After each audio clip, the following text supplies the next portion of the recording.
अस्सलाम वालेकुम। Labour and human resource department Punjab में बहुत बड़ी दाद में शानदार जॉब अनाउंस की गई हैं। तमाम दोस्त मेरी वीडियो को लाइक करें और मेरे चैनल को लाजमी सब्सक्राइब करें। ये job Punjab public service commission की जानब से अनाउंस की गई हैं। जॉब को भरने के लिए जॉब से टाइम में एडवर्टाइजमेंट नंबर 1 224 इस पर क्लिक करेंगे। Labour and human resource department number 1 dental surgeon steel BA17 job 3 साल के लिए कॉन्ट्रैक्ट बेस होगी। क्वालिफिकेशन BDS और उम्मीदवार के पास 8 साल की हाउस जॉब होनी चाहिए और डिग्री PMDC से रिकॉग्नाइज होनी चाहिए।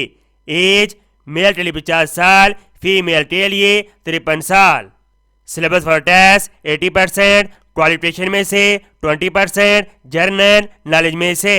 Number 2 medical officer number of vacancies 191।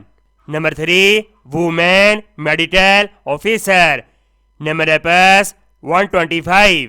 Qualification MBBS और उम्मीदवार के पास 8 साल की हाउस जॉब का एक्सपीरियंस होना चाहिए और डिग्री PMDC से रिकॉग्नाइज होनी चाहिए।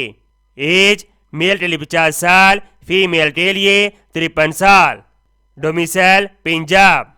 सिलेबस फॉर टेस्ट 80%, क्वालिफिकेशन में से 20%, जर्नल नॉलेज में से। ये इंपॉर्टेंट इंस्ट्रक्शन दी गई हैं, आप इनको पढ़ सकते हैं। एप्लीकेशन जमा करवाने की आखिरी तारीख 26 जनवरी 2024 है। उम्मीद करता हूँ ये जॉब आपको बहुत ज़्यादा पसंद आई होगी। इस स्वाब की नीचे शेयर करें। मिलते हैं नेक्स्ट वीडियो में और अल्लाह हाफिज़।